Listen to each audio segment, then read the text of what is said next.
हो सके तो किसी को बेवजह सताओ नहीं, पता नहीं वह कब तुम्हारे लिए देवदूत बनकर खड़ा हो जाए। स्त्रियों को हमेशा सम्मान दो। गांव की एक खूबसूरत नवयुवती अपने 3 साल के बच्चे को चिड़ियाघर घुमा रही थी। वही 5-7 कॉलेज के लड़के उसे बार बार देखते हुए आपस में कुछ बातें कर रहे थे।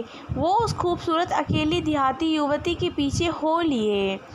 युवती अपने बच्चों को कभी गोद में तो कभी उंगली पकड़े उसे बारी बारी से जानवरों को दिखा रही थी। पीछे लगे आवारा लड़कों से बिल्कुल बेखबर चलती है। क्या 9 से 12 फिल्मी गाने गाते वो उसे कट मारकर अट्ठास करते निकल गए। युवती ने उन पर ध्यान नहीं दिया। वो हिरन के बाड़े के पास अपने बच्चों को उन्हें दिखा रही थी।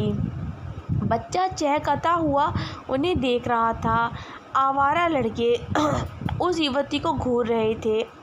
वो लड़के बगल में ही शेर के बाड़े के पास जोर से उसे देख फफतियाँ कस रहे थे। उनमें से एक लड़का पूरे जोश में था। बाड़े के ऊपर लगे ग्रिल पर बैठे भद्दे गाने गा रहा था। युवती बच्चों को लिए शेर को दिखाने बढ़ी चली गई थी। युवती को देख ऐसा प्रतीत हो रहा था कि उसे उन लड़कों से तनिक भी भय नहीं, या वो उन्हें अनदेखा अनसुना कर रही है। युवक अति उत्साहित हो उठा। सभी ठहाके लगा रहे थे। युवती बाड़े के पास पहुंच चुकी थी। तभी बाड़े के ऊपर चढ़ा लड़का लड़खड़ाते हुए बाड़े के अंदर गिर पड़ा। लोगों के होश फक्ता हो गए।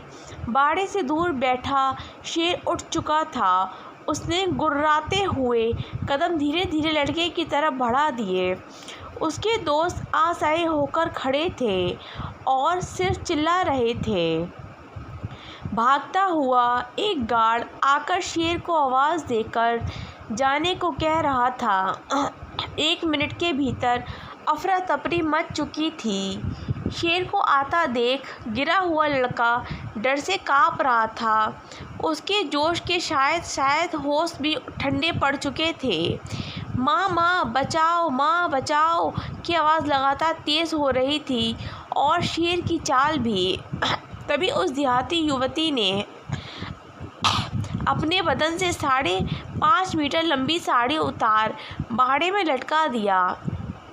बाड़े में गिरे लड़के ने तुरंत उस साड़ी का सिर मजबूती से पकड़ लिया और फिर लोगों की मदद से उसे निकाल लिया गया। गार्ड युवक को संभालता हुआ बोल पड़ा, पहले तुम्हारी माँ ने जन्म दिया था, आज इस युवती ने तुम्हें दोबारा जन्म दिया है। सिर्फ ब्लाउज और पेटीकोट में खड़ी वो अर्धनंगन युवती अब उन लड़कों को उनकी माँ नज़र आ रही थी।